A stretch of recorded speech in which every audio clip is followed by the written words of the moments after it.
வணக்கம். இந்த சட்டசபையில் ஒரு ஒரு ஒரு ஒரு தடவையும் சட்டசபை கூட்டும்போது நீங்கள் ஒரு பிளான் பண்ணிட்டு வரீங்க இல்லையா? நம்ம வந்து 70 வருஷம் ஆட்சியில் இருந்துட்டோம். நம்மளெல்லாம் எவன்டா கேள்வி கேட்க போகிறோம்? நம்ம கேள்வி கேட்குற கேள்விக்கு தாண்டா எவனாலையும் பதில் சொல்லாமல் தடுமாறுறான்னு சொல்லி ஒரு பிளானை போட்டுட்டு வர்றீங்க பார்த்தீங்களா? உள்ளே வரும்போது ஒரு என்ட்ரி எவ்வளோ ஒரு புன்னகையோடு உள்ளே வர்றீங்க. ஆனால் அதே புன்னகை நீங்கள் வெளியில் போகும்போது இல்லைங்களேங்க. ஏங்க? ஏன்னா உள்ளே நீங்கள் வச்சு செய்யலான்னு நினச்சி வர்றவங்க எல்லாமே உங்களே வச்சு செஞ்சிடறாங்க இல்லையா? அப்படி தானே? ஆனால் எல்லாத்துக்குமே பதில் வச்சுக்கிட்டு எல்லாத்துக்கும் அப்டேட் போட்டு அடித்தாங்க இல்லையா? அப்போது உங்களால் என்ன பண்ண முடியும்? இனிமேல் என்ன பண்ணுறது, என்ன கேட்குறது இவனுக்கிட்டன்னு யோசிக்கிற அளவுக்கு கொண்டாந்து விட்டுட்டாங்க இப்போ அவளை. ஏன்னா நீங்கள் எல்லாம் அந்த அனுபவத்தையே சொல்லி சொல்லி சொல்லி மக்கள்கிட்ட பேசிக்கிட்டு மக்களை ஏமாத்துகிற மாதிரி உள்ளே உட்காந்துருக்க மினிஸ்ட்ரி ஏமாத்தலான்னு பார்க்குறீங்க. ஆனால் நீங்கள் இவ்வளோ நாளாக என்ன பண்ணுனீங்க, இந்த மினிஸ்ட்ரி கேள்வி கேட்டால் என்ன பண்ணலாம், இவர் என்ன பண்ணலான்ட்டு எல்லாருமே அப்டேட் எடுத்து கையில் வச்சுக்கிட்டு தான் பேசுகிறாங்க. அதனால் நீங்கள் எந்த கேள்வி கேட்டாலும் அங்கே பதில் இருக்குது.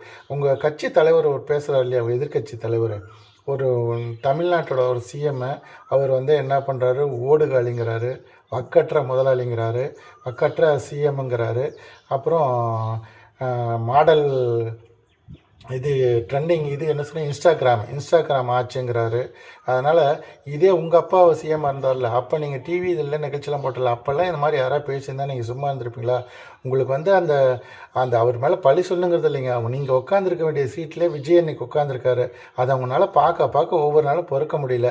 அதனால் ஏதாவது ஒன்று பண்ணிக்கிட்டே இருக்கிறீங்க. உங்களுக்கு சேர்ந்தாப்படி ஜனங்களே ஏதாவது ஒன்று அவங்க மினிஸ்டருங்களே ஏதாவது ஒரு சீட் எழுதி கொடுத்துட்ருக்காங்க. நீங்களும் அதை படிச்சுக்கிட்டே தான் இருக்கிறீங்க.